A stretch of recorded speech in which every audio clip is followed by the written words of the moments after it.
Welcome back to another mobility flow with me. Today we're going to be working on your posterior chain just to help out with any type of hinging movements. We're going to start with a pigeon stretch.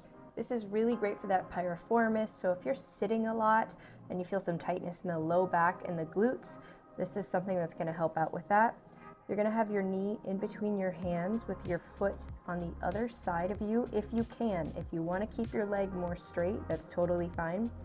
You're going to sink down into this stretch. Take nice deep breaths to try to relax, to get a nice stretch. You can even reach forward and overhead to help get a nice lat stretch before we switch to the other side. One side, as always, might feel a little bit tighter than the other, and that's okay. So if you can't go all the way down for one side, that's fine. You can slowly move down to the elbows and then all the way down with your hands stretched out if that feels good. You can also think about sinking those hips down to the ground. So I kind of want to push the hips down to help elongate this stretch or kind of emphasize this stretch. And we're going to hang out here for a bit.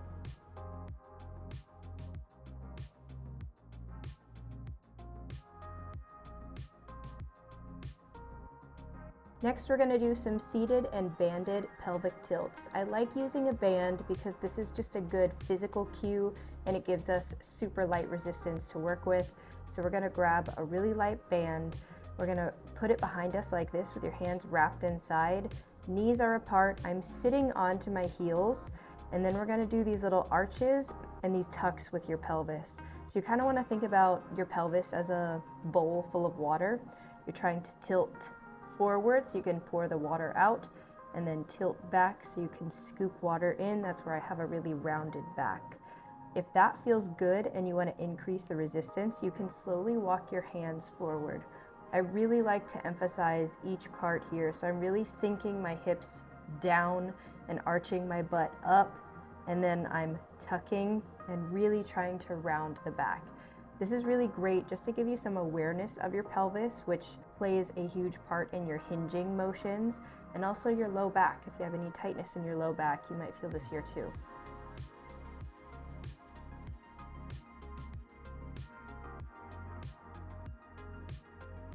We're going to move into some really nice hamstring stretches. We're going to do a seated hamstring extension. So I want to think about having a really proud chest here, shoulders back, as I put my hands behind my knee and slowly stretch my leg out. If you're shaking with this one, that's okay. You're probably like me and you have super tight hamstrings. The biggest thing here is you want to keep a straight back. So you really want to think about a really proud chest as you're doing these repetitions. You don't have to fully straighten the leg out if you have very tight hamstrings. Like I said, I have very tight hamstrings. So you can see I'm leaving a slight bend, but I'm still getting a really great stretch here. We're going to do 10 on each side.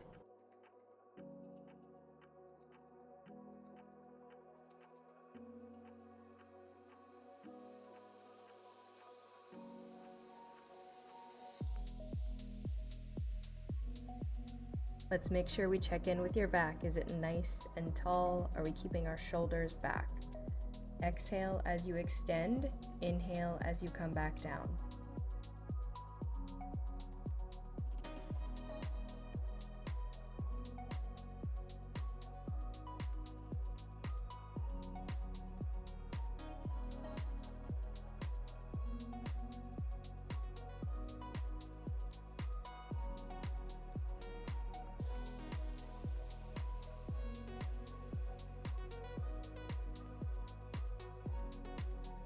Now we're going to do some banded pancakes. So you're going to get a band, we're going to anchor it at about, let's say, head height, and I'm going to sit with my legs wide. You can go as wide as you want. The wider you go, the more you're going to feel this.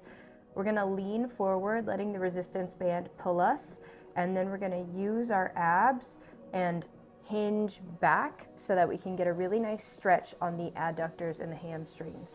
This is really great just to get a nice stretch in those hamstrings and those adductors, and you want to try as best as you can to keep this back pretty straight. Mine will round at the top because I'm not very flexible here. This is something that I'm working on, but if you feel a really nice stretch in rounding and letting your hands come forward so you get a little bit of those lats stretched out as well, that's totally fine. Try to keep your knees and your toes pointed up. If you are somebody who is really struggling with your flexibility, you can even leave your knees bent, so you can bring your feet closer to you and have a bend in the knees as you are doing this. You want to exhale as you come up, inhale as you come forward.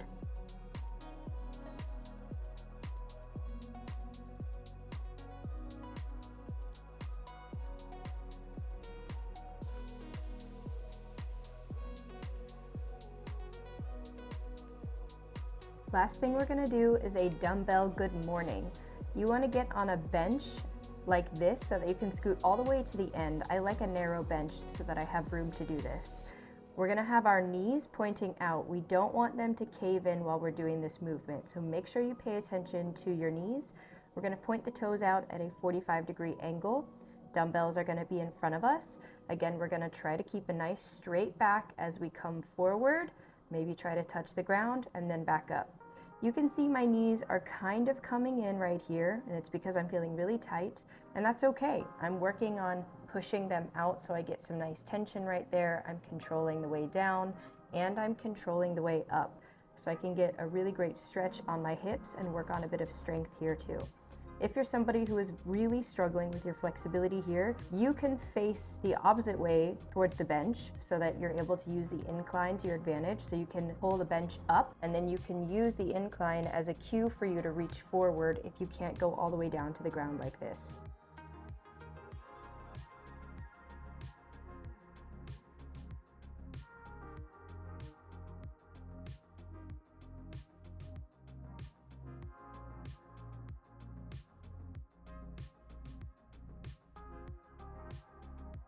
My hips and hamstrings feel so much better after doing this quick mobility flow. I love it before a posterior day. I hope you guys are also feeling better after doing this mobility. If you want my free 7-day mobility flow, don't forget to sign up through my website. I will link it below. It has all 7 days of mobility flows, and I have links to these videos to help you out. I'll see you guys in the next video.